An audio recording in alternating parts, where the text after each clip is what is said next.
Bonjour à tous et bienvenue pour cette nouvelle session. Merci de nous avoir rejoints pour cette discussion qui va porter sur l'intelligence artificielle et la productivité.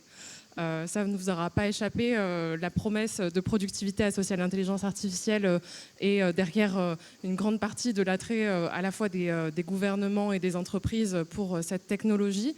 Mais aujourd'hui, on peut se demander, on peut, disons, faire une première photographie et essayer de voir ce que les premières applications de l'intelligence artificielle qu'on voit apportent en termes de productivité et aussi productivité pourquoi et pour qui. Et pour échanger sur toutes ces questions, j'ai avec moi un panel de spécialistes. Déjà pour me présenter, je suis Océane Herrero, je suis journaliste à Politico en charge de l'intelligence artificielle et des nouvelles technologies. Autour de notre table, nous avons donc Mathieu Courtecuisse, qui est directeur général du cabinet SIA Partners, qui est spécialisé dans l'implémentation des solutions d'IA en entreprise. Également Guillaume Liéger, cofondateur et patron de Explain, qui facilite l'accès à la commande publique avec l'intelligence artificielle. Mahasti Razavi, qui est avocate associée chez Auguste Debouzy, en charge des enjeux technologiques. Et Mingang Zhang, qui est directeur général adjoint chez Huawei France. Pour commencer cette discussion, je donne le micro à Philippe Aghion, économiste qui a exploré ce sujet en profondeur puisqu'il est le co-auteur d'un rapport demandé par le gouvernement sur les perspectives de l'IA pour l'économie française. Merci beaucoup. Donc c'est un honneur d'être avec vous tous. Donc effectivement, l'an dernier, avec Anne Bouvreau, nous avons co-présidé une commission sur l'intelligence artificielle et nous avons remis un rapport au président de la République française qui s'appelle « IA, une ambition pour la France ». Voilà, avec des recommandations. Donc. Et en fait, après, Anne Bouvreau a organisé le sommet IA qui a eu lieu en février dernier à Paris.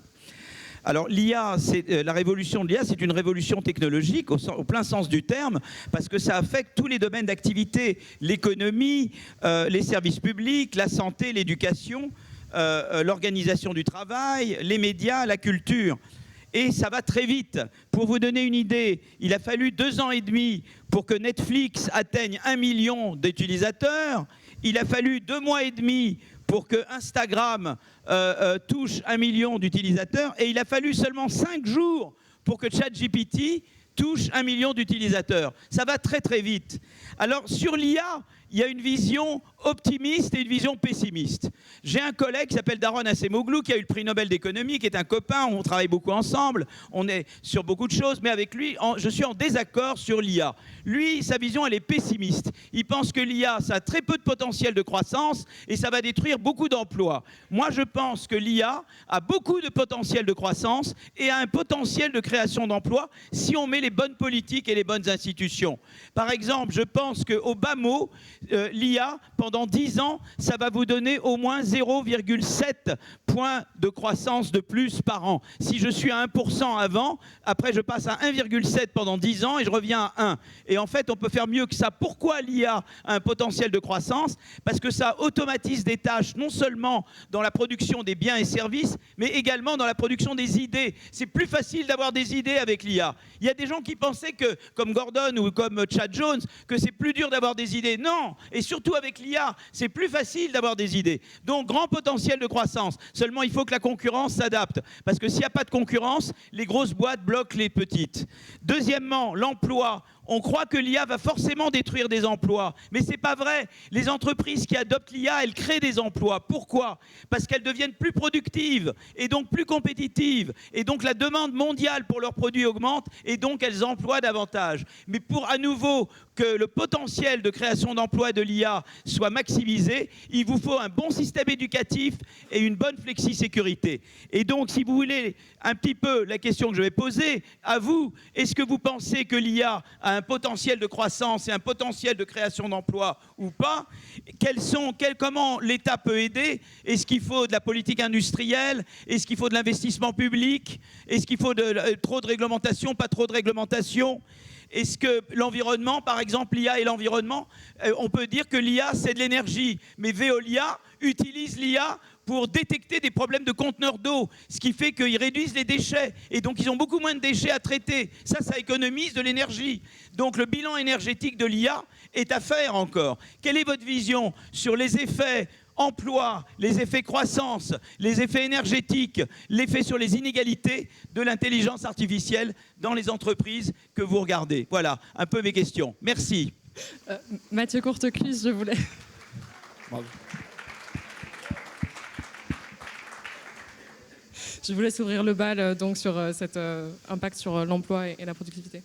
Alors, ça fait beaucoup de questions à répondre en même temps, mais alors, je ne suis pas aussi intelligent qu'une intelligence artificielle, malheureusement, donc je ne pourrais pas tout faire d'un coup. Si on regarde l'angle technologique, il y a des études qui ont été faites pour... Alors, il y a un côté un peu gadget, mais il y a quand même une réalité qui est derrière, un peu scientifique. On voit que le modèle O3, qui est aujourd'hui le plus performant d'un point de vue quotient intellectuel, vient d'atteindre les 136. Et il gagne 1 point par mois, en gros. Il y a un débat scientifique pour savoir si on va dépasser les 170 ou pas, mais aller aux 170, c'est sûr. Le patron d'Anthropic considère qu'on va monter à 400. Donc 400... c'est énorme, en vérité. C'est des milliers et des milliers de fois plus intelligent que Philippe, par exemple. Donc, c'est un challenge pour nous tous. Et si vous m'aviez posé la question il y a 2 ans, parce qu'en fait, la question qui est posée, c'est est-ce que l'IA va donner de la productivité aux employés ou carrément les remplacer? Parce que c'est ça qui est aujourd'hui dans la peur autour de l'emploi. Donc moi, si vous m'aviez posé la question il y a 2 ans, je vous aurais dit on est plutôt dans une thèse d'augmentation, en particulier dans les métiers de service où on va faire de l'innovation incrémentale plutôt que de l'innovation de rupture. La réalité, j'ai changé un petit peu d'avis parce que nous on pratique l'IA, on fait beaucoup de projets d'IA au quotidien et ce qu'on voit c'est que certes il y a toujours des projets qui n'apportent pas beaucoup de productivité, mais il y a un certain nombre de projets qui vont apporter de la productivité de façon radicale dans le monde du travail. Donc après, il restera la question de l'adoption. Alors pour être concret, il y a une révolution qui est rarement mentionnée autour de l'IA, c'est le multilingue. En réalité, on rentre là maintenant dans une nouvelle forme d'aplatissement du monde, une nouvelle forme de mondialisation, car pour la première fois de l'histoire de l'humanité, on va pouvoir en fait se parler les uns les autres. Je vous parlerai à Philippe en chinois et vous me répondrez en anglais. Et on se comprendra parce qu'on aura nos oreillettes qui nous permettra de se comprendre en temps réel. Et ce n'est pas de la science-fiction parce que vous l'avez peut-être déjà utilisé. Google vient de déployer la technologie sur la visioconférence sur leur système qui permet d'avoir les sous-titres en temps réel dès lors que vous avez une visioconférence. Donc Philippe évoquait la circulation des idées, c'est un élément majeur parce qu'on abat un certain nombre de barrières, mais au-delà de ça, ça veut dire que vous allez pouvoir avoir des gens qui sont dans des back-office, par exemple en Inde, qui vont pouvoir servir une clientèle japonaise. Et je le dis parce que nous, on accompagne un client qui aujourd'hui a à peu près 60 000 personnes en back-office de par le monde. Et grâce à cette technologie multilingue native, par les oreillettes, prévoit de supprimer autour de 1/3 des personnes qui travaillent dedans, c'est-à-dire gagner à peu près 20 000 personnes. Et on n'est que sur la première itération et on ira plus vite. Au-delà de ça, d'un point de vue macroéconomique, juste sur cet angle-là, ce sont des milliers d'emplois dans ces métiers, dans les métiers de white collars au sens général, qui vont être mis en compétition de façon mondiale avec des coûts du travail qui sont assez variables d'un pays à un autre. Et parfois avec des niveaux de formation de la compétence qui sont tout à fait comparables. Donc on rentre dans une séquence extrêmement importante et encore une fois, ce n'est pas de la science-fiction, c'est pour demain. Merci. Guillaume Liéger, on a autant d'estimations sur l'impact que l'IA aura sur l'économie que d'interlocuteurs à qui on pose la question. Quelle est votre approche sur cet impact sur la productivité Oui, bien sûr. Je vais tenter d'y répondre. Est-ce que je suis team Philippe ou team Daron? Je ne sais pas encore, vous jugerez. Donc, enchanté d'être là et ravi de pouvoir échanger un peu avec vous. Donc, juste pour bien comprendre ma perspective, donc moi, je suis entrepreneur dans l'IA depuis une quinzaine d'années. Et aujourd'hui, Explain, c'est une entreprise qui travaille pour simplifier tout le flux de travail autour des marchés publics. Donc, on travaille avec une centaine d'entreprises, dont un quart du CAC 40, des groupes comme Veolia, Engie, Suez. Et on les aide à faire en sorte que ce soit beaucoup plus simple, beaucoup plus facile de répondre aux marchés publics. Et je me permets de dire que derrière, c'est un enjeu économique assez important, parce que les marchés publics, c'est 15% du PIB mondial. Souvent, on n'a pas ce chiffre en tête, donc c'est beaucoup, beaucoup d'argent, ça concerne beaucoup, beaucoup d'emplois. Moi, ce que je voudrais commencer par dire, c'est prendre un tout petit peu de recul sur la phase d'innovation dans laquelle on est. Donc, le cycle de l'IA générative, c'est un cycle assez classique. Quand il y a une innovation avec un énorme effet waouh, les attentes sont très élevées au début. Donc, au début, on pensait littéralement que ChatGPT allait tout faire. Là, on est dans une phase intéressante et le moment d'aujourd'hui est très particulier à deux égards. Le premier, c'est que le socle technologique a continué à progresser. Les modèles de langage aujourd'hui, notamment les modèles de raisonnement, sont très puissants et continuent à être de plus en plus puissants chaque jour. Et ils sont de moins en moins chers. Et le deuxième élément, c'est que la notion de verticalisation de l'IA, donc de spécialisation de l'IA, elle s'est diffusée. Je prends un exemple, c'est anecdotique, mais Sam Altman, il dirige quand même OpenAI. OpenAI, c'est la boîte d'IA horizontale. Lui-même disait, si j'avais 24 ans aujourd'hui, je créerais une boîte dans l'IA verticale. Alors moi, j'ai presque 24 ans et c'est ce que j'ai fait sur la commande publique. Donc pour être très précis, moi je vais partager un peu cette perspective, mais sur un cas très précis. Ça ne veut pas forcément extrapolation à l'ensemble du monde. Donc ce que l'on voit dans l'IA, c'est qu'aujourd'hui, on a du mal à en voir des effets. Il y a une étude de McKinsey récente qui disait que parmi les entreprises qui avaient lancé des prototypes, 80% les ont abandonnés pour une raison simple, c'est qu'ils ne voyaient pas d'effet à l'échelle. Et ça, je pense que c'est que le début de l'histoire, parce que j'ai une conviction très simple, c'est que la création de valeur, elle va passer par la spécialisation, par la verticalisation de l'IA, et ça, on le voit déjà aujourd'hui. Il y a plein d'exemples dans le coding, il y a plein d'exemples dans les métiers juridiques, on en parlait tout à l'heure, et d'ailleurs, dans le métier juridique, c'est même pas les métiers juridiques au sens large, il va y avoir des IA par type de procédure juridique. Donc moi, je crois beaucoup, si vous voulez, à l'impact de la spécialisation de l'IA, qui est en cours. Et donc, si je prends l'exemple de la commande publique, il se trouve que là, on va bientôt publier un livre blanc où on a interrogé à la fois tous nos clients, mais aussi plein d'experts au niveau européen de la commande publique pour essayer d'anticiper comment IA et commande publique allaient marcher ensemble, quels pouvaient être les effets, tant pour les entreprises qui répondent à la commande publique que pour les acheteurs publics. Donc ça sort bientôt, je sais que vous allez bientôt aller sur la plage, c'est une excellente lecture que je vous recommande. Mais qu'est-ce qu'on voit ? On voit que l'effet sur la productivité, sur la commande publique, il est déjà là.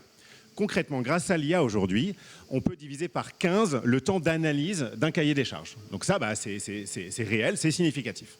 Certains de nos clients nous disent qu'ils arrivent à répondre aujourd'hui à 4 fois plus de marchés qu'auparavant. Donc ça, ce sont des effets que l'on voit déjà. Et peut-être pour prolonger, le coût aujourd'hui de processer la commande publique, de répondre à des appels d'offres publics pour les entreprises partout dans le monde, ça représente 450 milliards d'euros. C'est plus que le PIB du Danemark, donc il faudra choisir le Danemark ou la commande publique. Mais tout ça pour vous dire que le potentiel de productivité à aller chercher, il est encore absolument prodigieux. Mais peut-être pour finir, on parle de productivité. Mais en fait, la productivité, on peut s'en servir de plein de manières différentes. On peut effectivement se dire, moi je vais répondre au même nombre d'appels d'offres avec moins de gens, effet sur l'emploi. Mais on peut aussi se dire, non, je vais répondre à plus d'appels d'offres. Donc à la fin, ça va avoir un effet sur mon revenu. Et puis on peut aussi se dire, je vais faire des choses qu'auparavant je ne pouvais pas faire. Et ça, dans le champ de la commande publique, c'est fondamental. Parce qu'aujourd'hui, en Europe, il y a 41% des marchés sur lesquels il y a un soumissionnaire. Donc sachant qu'aujourd'hui, s'il y a des règles pour la commande publique, c'est pour qu'il y ait de la concurrence. Quand vous avez un soumissionnaire dans presque un cas sur deux, ça ne marche pas vraiment. Et donc aujourd'hui, grâce à l'IA, on va permettre à des entreprises qui ne répondaient pas au marché public parce que la marche était trop haute pour elles, j'ai énormément d'exemples dans ce cas-là, on va leur permettre d'y répondre, avec un effet in fine positif sur la mise en concurrence, sur la qualité de service. Et pensez que la commande publique, c'est 15% du PIB mondial, mais c'est aussi tous nos services publics. Donc c'est un levier de politique publique au-delà de tout cela. En fait, pour aller dans votre sens, il y avait eu cette étude de Brynjolfsson, vous savez, qui est mon collègue à Stanford, et il y avait une entreprise américaine qui est dans ce qu'on appelle le Fortune 500, parmi les 500 plus performantes, et il donne des conseils à des PME qui veulent adopter du software, d'accord, des logiciels. Et eh bien, ils ont des employés partout, aux Philippines notamment. Eh bien, ils ont donné petit à petit accès à ChatGPT aux employés philippins. Eh bien, ceux qui avaient accès, ils avaient leur productivité augmentée de 25%. Donc, ils répondent, et ça fait qu'ils ont créé des emplois, parce qu'évidemment, comme ils ont été beaucoup plus productifs, la demande a été beaucoup plus grande pour ce qu'ils font et ils ont créé de l'emploi. Donc l'effet de productivité, vous savez, c'est intéressant. Chaque fois qu'il y a eu des grandes révolutions industrielles, on a toujours eu peur du chômage de masse. Quand il y a eu la révolution de la machine à vapeur, il y avait le mouvement des Luddites, des Luddites, des travailleurs qui avaient peur de la machine à vapeur, mais il n'y a pas eu de chômage de masse avec la machine à vapeur. Quand il y a eu l'électricité, la révolution de l'électricité, Keynes prévoyait un chômage de masse aux États-Unis, il n'y a pas eu. Quand il y a eu les robots, Benoît Hamon disait qu'il fallait taxer les robots parce que les robots allaient détruire l'emploi. Or, aucun de ces cas, ça n'a détruit, parce que l'effet de productivité, donc, que je mentionne, l'a toujours emporté sur l'effet de substitution. Alors, ce n'est pas uniforme sur tous les emplois, mais il y a un potentiel de création d'emplois des révolutions technologiques. Évidemment, il nous faut un bon système éducatif avec des ponts PISA, et ça, nous, on a un énorme effort à faire en France pour améliorer l'école et la qualité de l'école. Et puis, il nous faut une vraie flexi-sécurité à la danoise. Quand quelqu'un perd son emploi, il reçoit 90% de son salaire pendant 2 ans, on le forme et on le prépare à un nouvel emploi. Si on avait un bon système éducatif et une bonne flexi-sécurité, on est armé pour tirer le meilleur parti de la révolution de l'intelligence artificielle, non seulement sur la croissance, mais également sur l'emploi. Mahasti Razavi, est-ce que vous les voyez déjà, ces gains de productivité, ou est-ce qu'on est encore un petit peu à ce stade aux itérations et aux promesses ? On est plutôt aux itérations. Bonjour à tous, je suis ravie de participer à cet échange. Et pour rebondir sur ce que vous disiez il y a un instant, c'est que dans le fond, c'est un choix de société que l'on va faire. Et ce choix de société, il est important parce que, évidemment, que tout le monde est en quête de gains de productivité. Et évidemment, soit on a une vision extrêmement positive, ce qui est formidable, et c'est de notre responsabilité d'avoir une vision positive, parce que c'est comme ça qu'on peut impacter l'économie et les entreprises, et donc la population, et donc notre société. Mais il y a quand même un certain nombre d'organisations, d'entreprises qui ont une vision qui est celle du remplacement, je dirais, de l'ensemble des individus, des salariés dans les organisations par ou grâce à l'IA. Donc il y a un choix majeur que chacun d'entre nous allons faire entre maintenant et bientôt. Et peut-être que, pour revenir sur un des sujets que vous évoquiez, le cadre juridique institutionnel peut quand même venir permettre en tout cas d'encadrer un certain nombre de choses le temps que l'on puisse mûrir. Parce que ce que vous disiez tous les deux et qui était très intéressant, c'est que tous les 6 mois, nous changeons de position. Tous les 6 mois, notre vision sur l'IA, l'intégration de l'IA, les usages évoluent. Pourquoi ? Parce que c'est une telle révolution. Et la rapidité d'évolution des usages et des potentiels est telle que forcément, nous sommes en ajustement et en permanent. Et donc, cet ajustement, si on n'arrive pas à lui trouver un cadre qui lui permet une évolution harmonieuse, me semble-t-il, on se retrouve dans une situation dans laquelle ça peut partir dans tous les sens.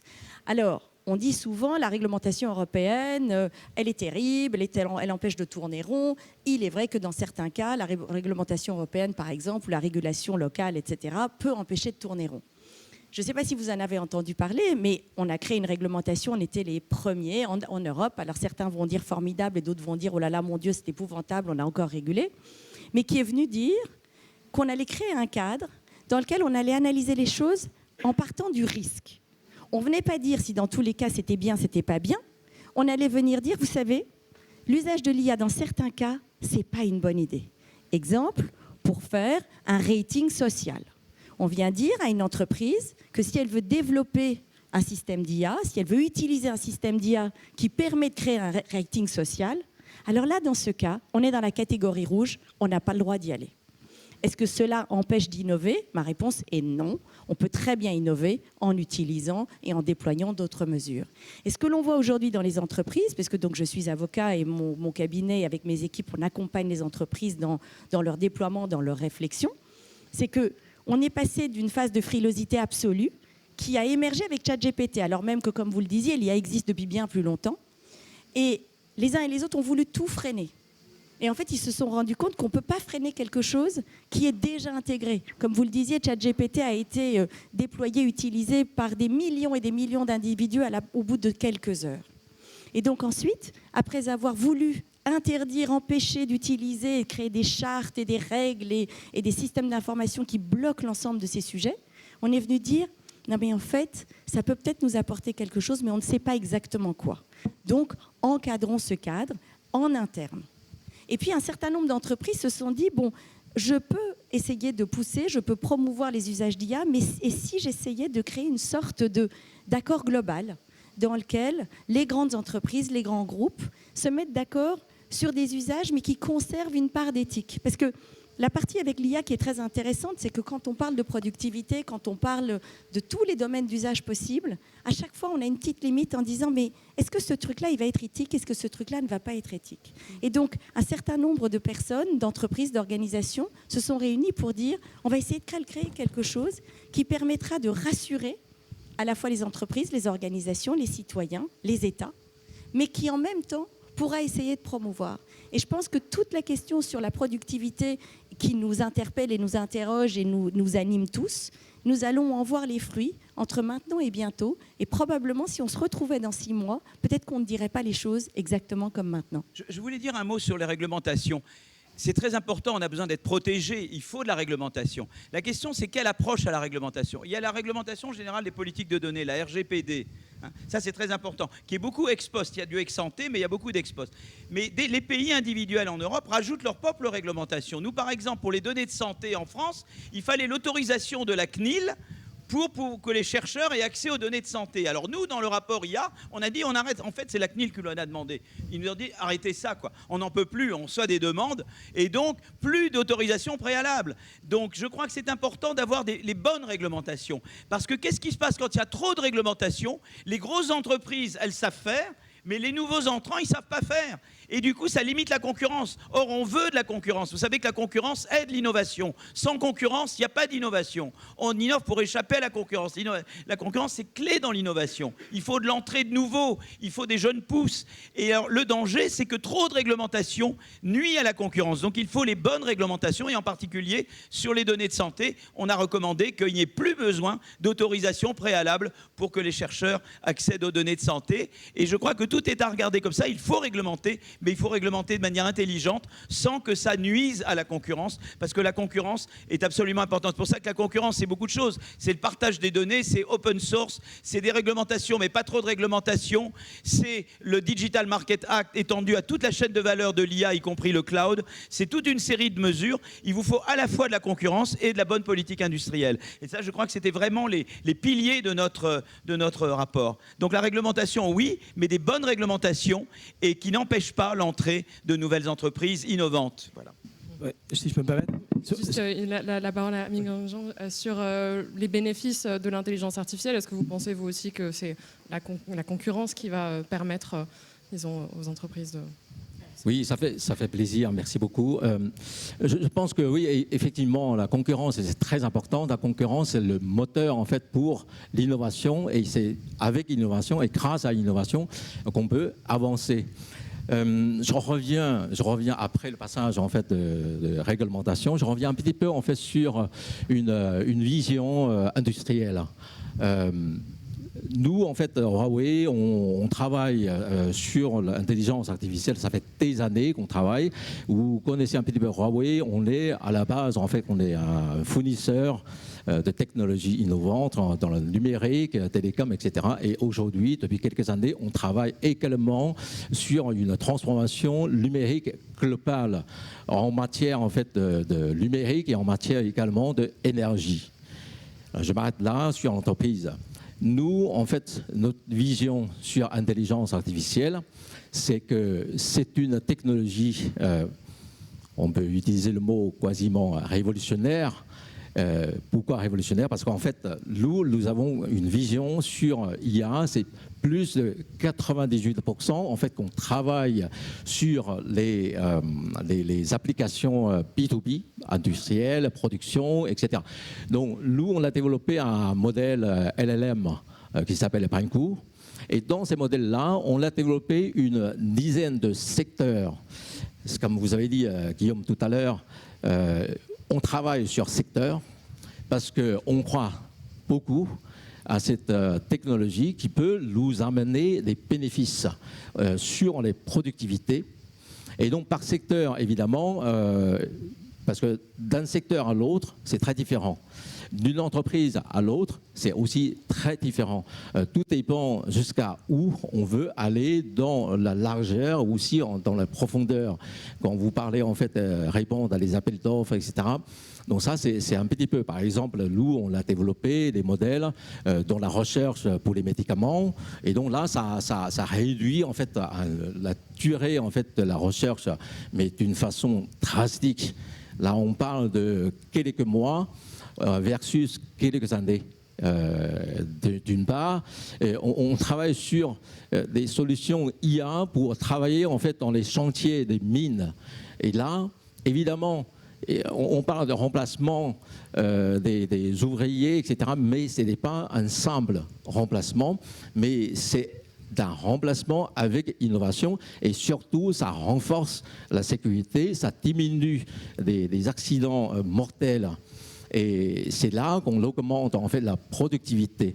Donc tout ça ensemble, quand on parle d'intelligence artificielle, la productivité dans le sens large, en réalité il y a trois points qui sont importants. Ce qui est dans la productivité. Donc voilà, qu'est-ce qui est augmenté comme CAN, etc. Mais également, il y a la question de sécurité. Là, les chantiers de mines ou alors encore dans les ports maritimes, comment est-ce qu'on peut transformer et éliminer en fait les accidents mortels sur le port. Et le troisième, c'est grâce à ces technologies que je parlais tout à l'heure, la recherche médicaments, on a réduit en fait la durée en fait de la recherche. À ce moment-là, on peut soit avoir beaucoup plus de choix dans les médicaments, soit on peut faire avec un coût largement réduit. Donc ça, c'est évidemment, ça reprend un petit peu ce que disait Philippe tout à l'heure. Effectivement, c'est notre vision, c'est extrêmement positif sur cette nouvelle technologie, évidemment, à condition qu'on utilise à bon escient sur ces technologies-là. Mahasti Razavi, vous évoquiez il y a quelques instants l'AI Act européen. Cette semaine, un certain nombre d'entreprises ont signé une tribune pour demander la mise sur pause de ce texte. Est-ce qu'aujourd'hui, dans le contexte justement de concurrence internationale, on a encore le temps, la liberté de réguler l'intelligence artificielle à un niveau, en l'occurrence européen, en tout cas régional ou d'un pays? On est dans une tendance globale dans laquelle l'empêcheur de tourner rond est la réglementation. Il y a des réglementations qui sont d'une telle, qui ont un caractère si contraignant au quotidien, pas simplement par leur philosophie, que je pense que clairement, ce sont des réglementations qui bloquent les entreprises, et en particulier les entreprises européennes, dans leur déploiement, expansion, profitabilité, sans vouloir vous noyer sous des acronymes improbables. Certains d'entre vous ont entendu parler de CSRD, CS3D, enfin tout un tas de trucs comme ça. Et la question sur l'IA Act est en fait assez intéressante parce que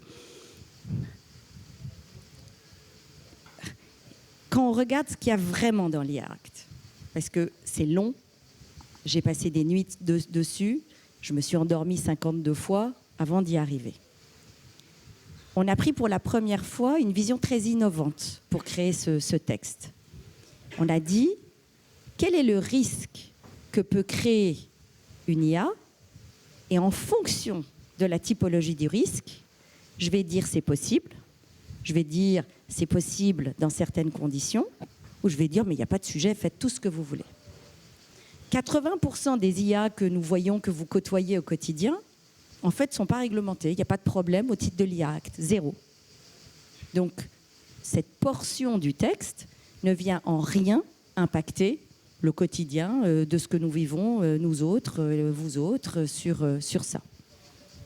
Il y a une catégorie de sujets qui sont interdits. Comme je vous le disais, par exemple, on est venu dire c'est pas bien de faire du rating social.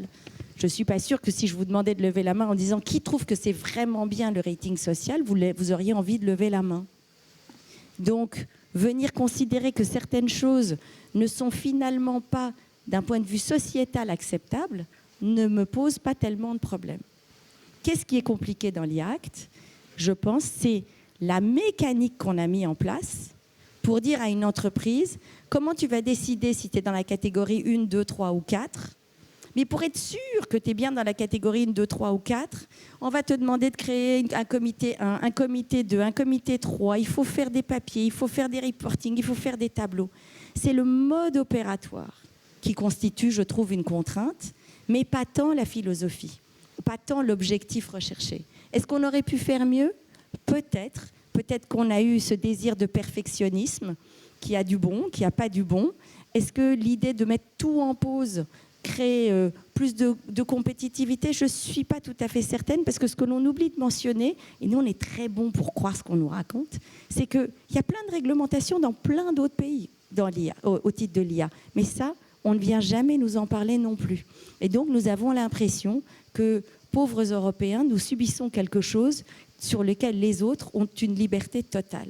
Et je pense que ce qui est extraordinaire, c'est de pouvoir en effet disposer d'une réalité d'information pour ensuite se dire je suis d'accord ou je ne suis pas d'accord. Il y a un peu ce qu'on appelle en anglais un trade-off, comme on dit.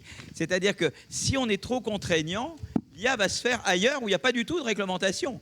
Et donc, globalement, l'IA va être moins réglementée. C'est-à-dire que, des fois, il y a un peu le chêne et le roseau, hein, la fable de La Fontaine. C'est-à-dire que si on est trop rigide, on casse, quoi, et on ne tient pas. C'est-à-dire que peut-être qu'il faut avoir vraiment l'optique de dire il faut le minimum de réglementation indispensable. Le reste, il faut laisser au ex post, c'est-à-dire si ça ne va pas, on regarde ex post. Faire le minimum ex ante, partage de données, protection minimale des individus, mais à être vraiment minimal. Et voilà, et je pense que c'est probablement la bonne approche, parce que sinon, effectivement, le risque, c'est que l'IA se fasse ailleurs et que, du coup, on devienne irrelevant, c'est-à-dire que c'est les Chinois et les Américains qui vont faire l'IA et pas nous, et du coup, l'IA, elle sera dans des endroits totalement non régulés. Et il y a quand même une course à l'IA, et c'est vrai pour la concurrence aussi, c'est-à-dire qu'on a été, nous, dans la politique de concurrence en Europe, trop tatillons, on a regardé que la concurrence à l'intérieur de l'Europe, et pas du tout le fait que nous étions en concurrence avec les États-Unis, la Chine et d'autres endroits. Et on avait une politique très, très inward-looking de la concurrence. C'est vrai pour l'environnement. Je sors de l'IA. L'environnement, on a approché l'environnement en Europe de manière punitive. On a une approche punitive de l'environnement en Europe. C'est la taxe carbone. Bon, je suis pour la taxe carbone, mais je ne suis pas uniquement pour la taxe carbone. Je suis pour la politique industrielle verte. Je pense que... Pourquoi il y a eu les gilets jaunes en France? Parce que les gens, ils n'avaient pas d'alternative au diesel. Alors, ils avaient leur diesel, et puis tout d'un coup, on leur augmente le prix du diesel, mais on ne donne pas de moyens de transport alternatifs parce qu'il n'y a aucune politique industrielle. Et je crois vraiment que c'est la même chose. Je crois qu'il va y avoir un rejet des mesures climatiques si c'est uniquement le bâton et pas la carotte, si c'est uniquement les réglementations et pas offrir des possibilités. Et je crois qu'il faut un État qui fait de la politique industrielle, qui investit, qui est volontariste. On met des réglementations, mais minimales, juste ce qu'il faut. Et sinon, on va louper, vous savez, le gros problème de l'Europe. Pourquoi l'Europe décroche par rapport aux États-Unis? Parce qu'on a loupé la révolution des technologies de l'information. On l'a loupé en grande partie. Eh bien, on ne veut pas louper la révolution de l'IA. Si on met trop de réglementations, on va louper la révolution de l'IA. Donc, il faut mettre des réglementations intelligentes, minimales, et le reste, faire beaucoup de ex post et de l'investissement, à mon avis. Hein, ça, c'est moi mon sentiment. Mais si je peux me permettre, est-ce que le vrai sujet n'est pas le financement de l'ensemble de ces entreprises qui ont un talent fou, plutôt que la question de la réglementation? Il y a la question du financement, il y a aussi celle de l'adoption. C'est quoi les freins aujourd'hui, Guillaume Léger? Alors, ce n'est pas la réglementation. Hein. Donc, peut-être deux remarques quand même, parce que ce débat est fondamental. L'AI Act, nous, on est un acteur spécialisé, on est un acteur vertical de l'IA. On a proactivement contacté le commissaire européen et les députés européens en charge de tout cela. On n'a jamais été entendu. Donc une réglementation, une bonne réglementation, Philippe, je pense que ça se construit avec les gens qui vont être affectés par cette réglementation. Et là, ça n'a pas été le cas. Il y a eu des tentatives de rattrapage par la suite, mais ça n'a pas été le cas.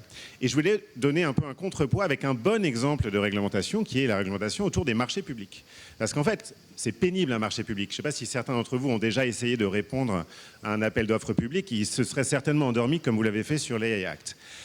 Mais en fait, c'est pour des bonnes raisons. Parce que derrière, c'est pour lutter contre la corruption, c'est pour qu'il y ait de la transparence, c'est pour qu'il y ait une concurrence équitable. C'est pour ça qu'en fait, ces procédés sont très organisés.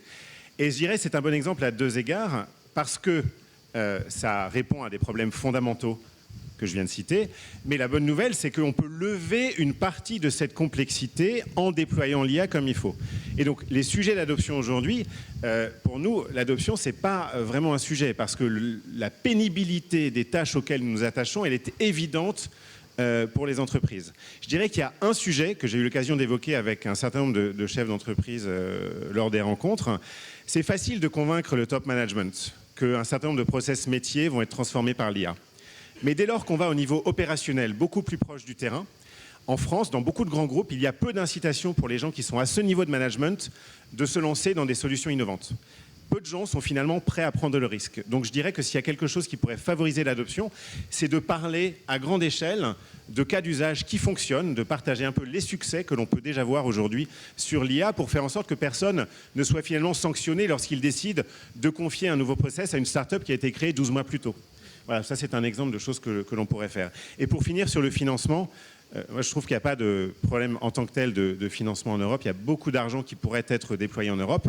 Il faut s'assurer que ce soit déployé auprès de, si on veut être un peu tactique, là pour le coup, on manque complètement de sens tactique en Europe et on est encore un petit peu naïf, mais ça, je ne vais pas refaire l'histoire de l'Europe, ce n'est pas le sujet d'aujourd'hui. Mais sur le financement, je vais vous dire où il y a des sources de financement. Par exemple, les fonds de résilience du Covid, c'était 600 milliards d'euros. On a dépensé que la moitié. Donc il y a encore la moitié dépensée. Alors la France a plus dépensé que les autres, mais on a les intérêts qu'on peut encore utiliser. Et puis France 2030, je suis sûr qu'une partie de France 2030, on peut redéployer sur l'IA. Et puis une autre chose que je voudrais dire, l'Europe maintenant est consciente qu'elle doit investir dans la défense. Mais la défense, c'est pas juste des munitions et des tanks. C'est pas la défense de grand-papa. C'est l'IA est dedans. L'IA est dans la défense. C'est des drones qu'il faut qu'on fabrique. Beaucoup plus que des munitions et des tanks. Mathieu. Je partage un point, je suis totalement ce que vous avez dit. En fait, c'est très important. Prenons l'exemple que je connais, évidemment, l'entreprise pour laquelle je travaille, Huawei. Vous savez, en fait, on l'investit. L'année dernière, on l'a investi en un an, 24,8 milliards de dollars. Donc évidemment, si on l'enlève là aujourd'hui, en fait, travailler sur une stratégie globale, que je disais tout à l'heure, en fait, on travaille sur à la fois les technologies ICT, à la fois tout ce qui est transformation numérique, énergétique, etc. Et IA, bien sûr. Et donc ça, l'investissement est très important. Et évidemment, surtout, le bon investissement. Mathieu Courtecuisse, c'est quoi le bon investissement? On parlait un petit peu plus tôt aussi de la difficulté à avoir des entreprises d'IA européennes face à la concurrence américaine. Est-ce que investir du coup dans des solutions américaines, c'est pour rester à la page, c'est un bon investissement? Alors, si je peux me permettre, Océane, je suis un peu en colère là. Je suis un peu en colère parce que ce panel, voilà, moi j'habite aux États-Unis. Ça fait à peu près maintenant 30 minutes qu'on parle, 27 minutes sur les 30 minutes de réglementation. Est-ce que je ne sais pas si vous vous rendez compte de l'absurdité du propos.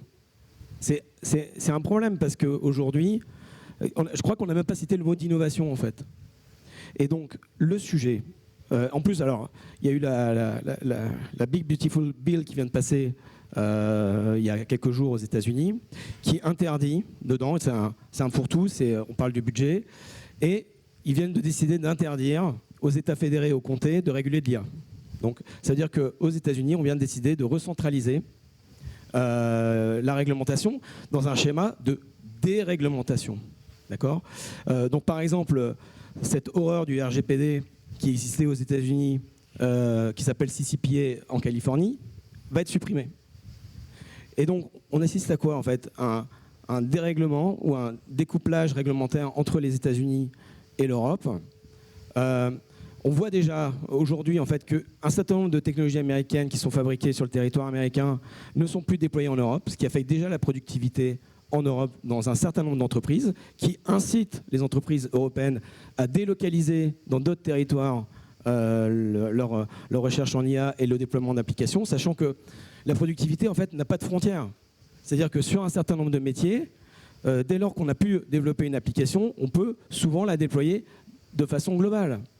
Donc, Il faudrait peut-être arrêter de parler de réglementation en permanence, surtout que le RGPD, par exemple, est complètement à côté de la plaque par rapport à ce qui se passe aujourd'hui. J'espère qu'on aura un moratoire sur l'AI Act qui est une horreur, une nouvelle horreur de plus fabriquée par des technocrates qui ne comprennent même pas la fabrication de ces technologies. Et à un moment où les États-Unis ont décidé d'accélérer. Alors, le sujet de la table ronde, c'était la productivité. Moi, je voudrais vous partager un chiffre qui, à mon avis, renvoie aussi à l'évolution du monde du travail. Premièrement, j'ai vu une étude là, qui est sortie dans le Wall Street Journal il y a une dizaine de jours. Le nombre de white collar en 2 ans aux États-Unis a baissé de 7%. De 7%. Et on voit dans cette étude apparaître le fait que le middle management est la partie qui est le plus supprimée. C'est-à-dire qu'on rentre aux États-Unis, qui adoptent beaucoup plus vite les AI. En gros, c'est 2 à 3 fois plus vite qu'en Europe. Est en train de changer la formation de son marché de l'emploi, changer déjà les natures d'emploi. Et on va assister à une phase assez radicale de simplification des organisations, poussée par une nouvelle concurrence avec des entreprises sans employés, je dis bien sans employés, ou avec très peu d'employés, qui viendront en concurrence des entreprises établies. Et ça, c'est pas de la science-fiction, c'est maintenant. Alors la réglementation, franchement, c'est pas le sujet. Et je voudrais juste ajouter un dernier point. Dans les indicateurs macroéconomiques aux États-Unis, le chômage reste assez bas, mais on constate une augmentation du taux de chômage des jeunes diplômés. Qu'est-ce qui est en train de se passer? C'est que les chefs d'entreprise aux États-Unis commencent à hésiter à embaucher des jeunes diplômés, qui ne sont pas toujours très bien formés d'ailleurs, et ils vont se dire, est-ce que je vais investir sur la formation de ces personnes, alors que dans 1 an ou 2 ans, je pourrais mobiliser la productivité qui fera que je pourrais... je ne vais pas débaucher 1 an ou 2 ans après les avoir embauchés. Donc on est en train de voir ce mouvement qui est en train d'apparaître. On est encore au début de la courbe, peut-être que ça changera, mais c'est un mouvement qui est en train d'émerger. Et moi, à chaque fois que je discute avec des dirigeants d'entreprises aux États-Unis, c'est on ne veut plus embaucher de jeunes diplômés. Voilà. Et donc, ça pose évidemment un autre type de questions. Alors, je ne parle pas des métiers industriels comme vous le faisiez tout à l'heure. Je pense que là, on est plutôt dans l'innovation incrémentale. Mais dans ces métiers de service, dans les métiers de white collar, on a une question fondamentale qui est posée. Et probablement un phénomène, une nouvelle vague d'ubérisation, en réalité, comme on l'a vécu déjà il y a quelques années déjà, avec un rapport au contrat de travail qui va être fondamentalement être à repenser et à être changé avec des formes contractuelles. D'ailleurs, il y a un autre acte qui est en train d'être négocié aux États-Unis, je ne sais pas si vous l'avez vu, sur l'investissement, poussé par Michael Dell, qui va faire en sorte que les jeunes, les bébés qui naissent aux États-Unis aujourd'hui vont bénéficier de $1000 pour qu'ils commencent à épargner, pour préparer leur capital financier, pour se préparer au futur monde du travail. D'ailleurs, en Allemagne, ils viennent de décider de donner 300 €. Alors nous, en France, on donne des dettes à nos enfants, mais en tout cas, c'est en train de se mettre en place parce que c'est la reconfiguration d'une nouvelle forme de rapport au travail qui est en jeu.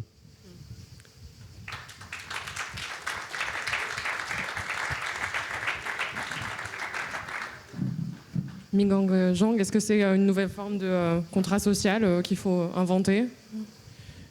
Je pense que oui, aujourd'hui, en fait, ça fait des années, ça fait quelques années qu'on parle IA.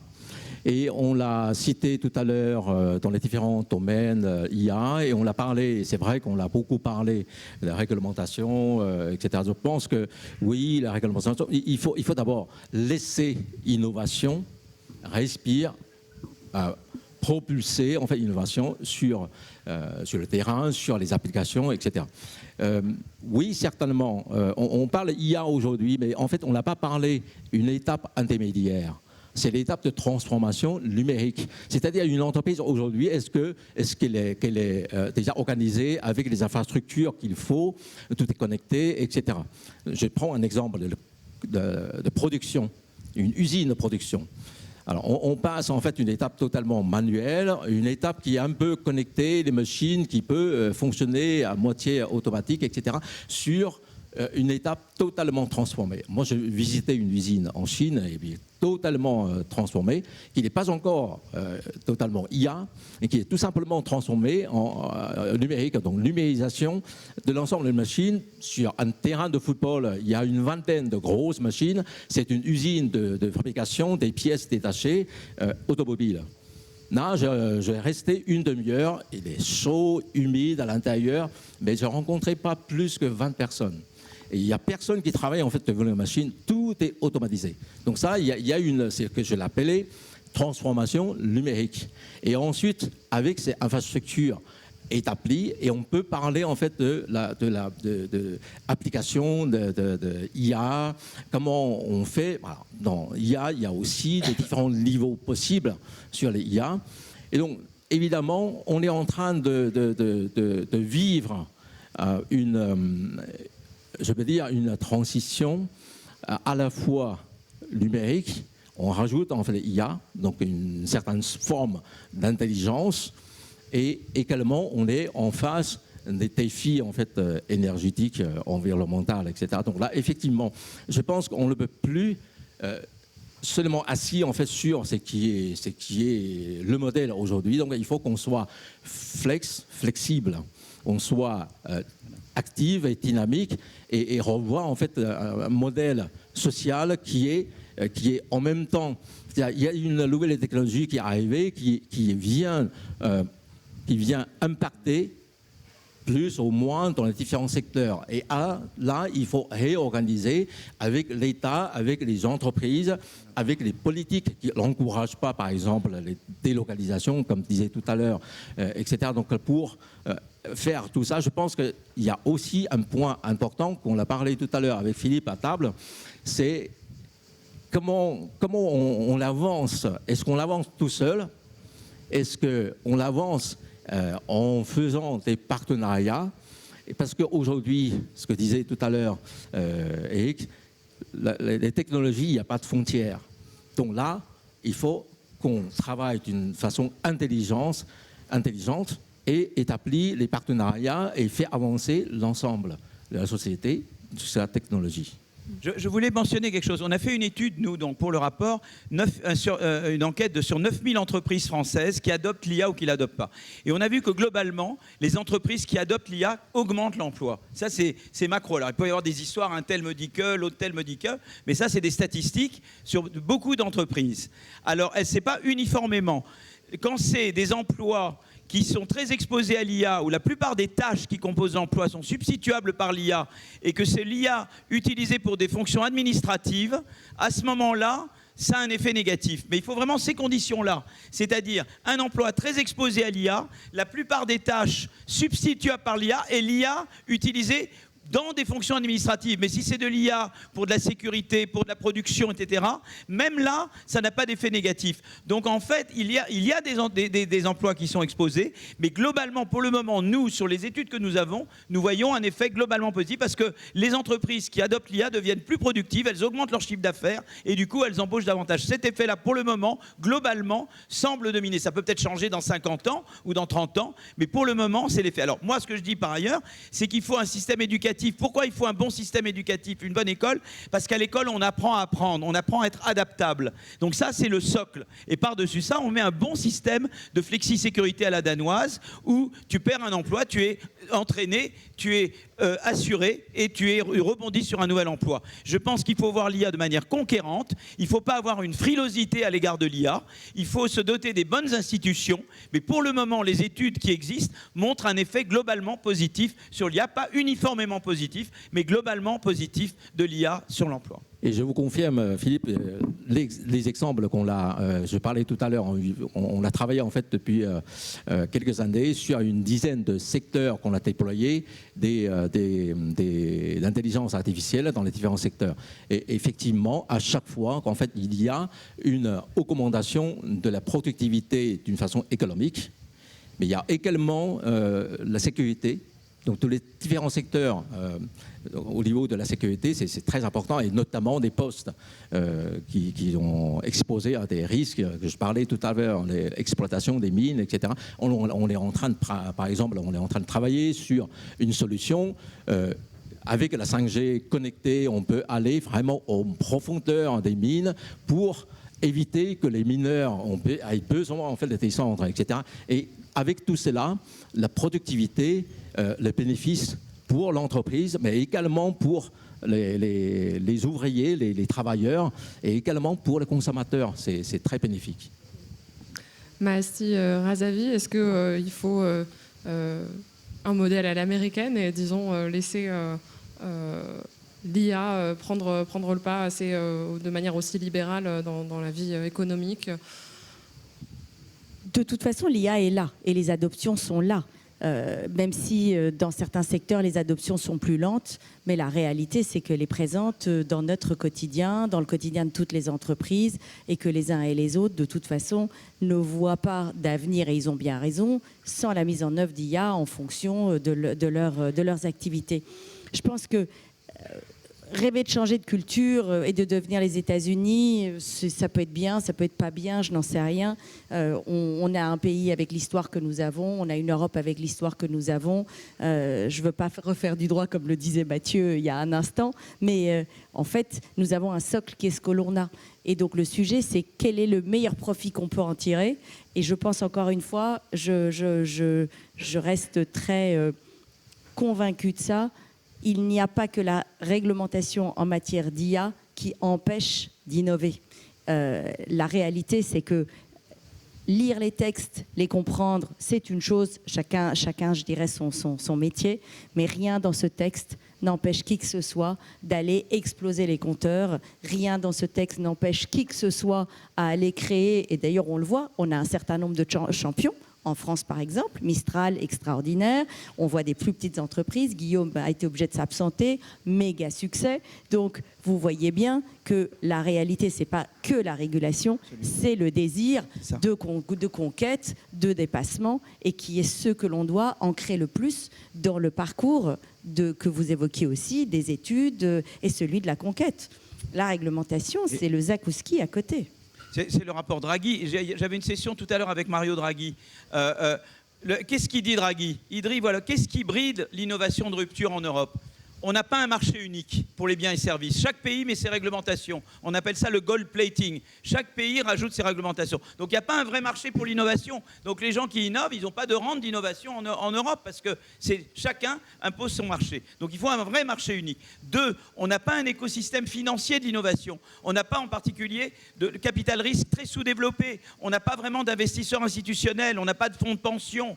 Alors on n'a pas besoin de système de capitalisation pour ça. Les Suédois, qui ont un système par répartition, ils ont quand même des manières de développer des investisseurs institutionnels. Et puis on n'a pas des DARPA, l'équivalent des Defense Advanced Project Agency en Europe, ça n'existe pas chez nous.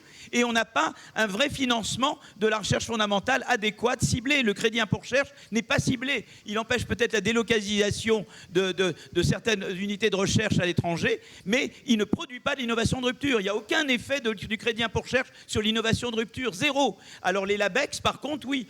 Donc on est, vous voyez, sur que ce soit recherche fondamentale, DARPA, marché unique, écosystème financier, c'est tout ça qu'il nous manque en Europe pour vraiment produire de l'innovation en Europe. On a un peu plus de 5 minutes pour des questions du public. Alors, je pense qu'on peut faire circuler un micro. Des questions, s'il vous plaît, pas des remarques. Voilà, je vous laisse commencer, monsieur. Oui, une petite question qui va peut-être énerver et réveiller M. Aguillon qui n'en a pas besoin. Je voudrais décentrer un petit peu et je m'adresserai parce que ça serait peut-être aux autres de répondre qui n'ont pas assez parlé sans doute. Un petit travail de décentrement. Il faut peut-être sortir de la boîte noire de l'entreprise. D'une part en amont. En amont, s'intéresser aux enfants aujourd'hui, qui sont les enfants de l'IA, qui commencent à désapprendre l'autonomie, l'effort. Et là, que seront ces enfants demain en tant que salariés? Ça, c'est la première question, effectivement, et ça peut nous interroger. Et en aval, le coût au niveau de l'environnement, peut-être que ça sera un obstacle majeur pour le développement de l'IA. Sur l'école, je ne veux pas trop parler, mais moi, je vais vous dire ma vision sur l'école. Je suis très traditionnel. Je crois beaucoup dans les savoirs de base. Vous savez, aux États-Unis, ils ont fait une expérience, c'est les No Excuse Starter School, dans les zones défavorisées. C'est quoi? C'est l'accent est mis sur la littérature, la lecture, la dictée, le calcul, les devoirs faits à l'école, le raisonnement, très peu d'accès aux écrans et le tutorat pour les élèves en difficulté. Je crois beaucoup dans ça. Donc moi, je suis pour l'école vraiment sur ces choses-là. C'est-à-dire que c'est fondamental. Effectivement, il y a le danger que l'écran ait un accès trop rapide. Je suis totalement de votre côté. Donc je suis très traditionnel sur l'écran. Je crois vraiment dans la maîtrise des savoirs de base. Mais je laisse mes autres parler, j'ai trop parlé. Mathieu Courtecuisse, quelle éducation pour les enfants d'aujourd'hui? Alors moi, je voulais répondre peut-être à Philippe tout à l'heure sur le sujet de la DARPA. Le rôle de la DARPA dans le déploiement de l'IA générative, c'est 0. Le rôle de la DARPA dans le développement de l'IA physique, celle qui arrive, c'est 0. Pourquoi? Parce que le budget de la DARPA par rapport au budget de R&D fondamental, je parle de fondamental, si on prend les Max 7, les 7 plus grandes entreprises technologiques américaines, il est de 1 pour 20 en recherche fondamentale. On n'a plus besoin de DARPA. Plus. Ça, c'est un réflexe du siècle dernier. Aujourd'hui, on a des entreprises qui sont suffisamment dotées en capital pour faire de la technologie de rupture sans influence de l'État. Le seul rôle de l'État, c'est surtout pas réguler, c'est de commander. Acheter de la technologie produite par des entreprises privées. Et sur ce qui se passe sur la révolution de l'IA qui est en cours, c'est que c'est une révolution, l'IA générative, elle vient des consommateurs. Alors, les entreprises aujourd'hui, je ne sais pas quelles entreprises on a interrogées pour mesurer leur adoption de l'IA, mais on n'est même pas au début du début. Et par contre, dans le monde de la consommation, dans le monde de l'éducation, c'est déjà là. Parce que ça passe par les consommateurs et les citoyens, comme ce qui s'est passé il y a 20 ou 30 ans dans le domaine du e-commerce. Ce sont eux qui font cette révolution dans l'adoption. Une autre question du côté du public, monsieur? Moi, je suis pour un CERN de l'IA en Europe. Un CERN, vous savez, on a le CERN, et Anne Bouvreau propose un CERN de l'IA. Je suis totalement d'accord avec cette proposition. La question, je voulais. Bonjour. Alors moi j'ai demandé un peu à l'IA de m'aider pour formuler la question. Donc du coup voilà, je suis aussi je suis chef de projet informatique et aussi formateur à l'école Innov d'Aix-en-Provence. Ah, faut pas bouger le micro. Du coup, à un moment, il y a eu une remarque par rapport à certains dirigeants d'entreprises américaines qui avaient du mal à recruter qui avaient plus envie de recruter des jeunes diplômés. Et donc, ma question, c'était du coup de quel type de profil de jeunes diplômés on parle. Du coup, est-ce qu'il y a un désintérêt pour certaines cibles? Et ma deuxième question, c'était du coup, alors que l'IA est présentée comme une nouvelle promesse de productivité, pourquoi se détourner justement de ceux qui sortent de formation avec ces compétences fraîchement acquises, souvent plus à jour que celles des cadres en place? Voilà. C'était votre remarque, je crois, Mathieu. Oui, c'est une excellente question, parce que c'était par rapport à mon propos tout à l'heure. Donc alors, la réalité, c'est que le marché de l'emploi est en train de se polariser. Avec à l'extrême, on a les gens qui sont très forts en mathématiques, très forts en sciences, et qui restent très demandés dans le marché de l'emploi. Il y a aussi les gens qui sont extrêmement créatifs. Donc, de ce côté-là, il reste évidemment plein d'opportunités. De l'autre côté, on voit que, donc je faisais référence au traditionnel bachelor américain, qui est formé de façon un peu généraliste. Et ce qu'on voit aux États-Unis, c'est qu'aujourd'hui, en fait, la rémunération de quelqu'un qui est titulaire d'un bachelor et quelqu'un qui n'est pas titulaire d'un bachelor est quasiment la même maintenant. Donc, en fait, les entreprises n'achètent plus la thèse de la formation telle qu'elle est réalisée aujourd'hui dans les universités. Et donc, c'est un challenge énorme pour le monde universitaire de devoir se réinventer, parce que alors soit on évolue vers un monde où les cycles éducatifs vont se réduire, ce qui serait une rupture par rapport à tout ce qu'on a connu sur les derniers siècles, ou les entreprises elles-mêmes vont passer dans des logiques d'apprentissage beaucoup plus tôt, vers l'âge de 18-19 ans, parce que, comme vous l'indiquiez, cette population est beaucoup plus ouverte et beaucoup plus facile à former dans ces nouveaux usages. Et c'est ce qu'on voit avec un certain nombre d'entreprises qui ont commencé à faire ça aux États-Unis, qui créent de façon captive en fait leurs propres instituts de formation, ce qui est une nouveauté par rapport à l'histoire américaine. Il commence à y avoir une méfiance en fait des entreprises par rapport à la qualité du système universitaire américain. Une toute dernière question rapidement, monsieur.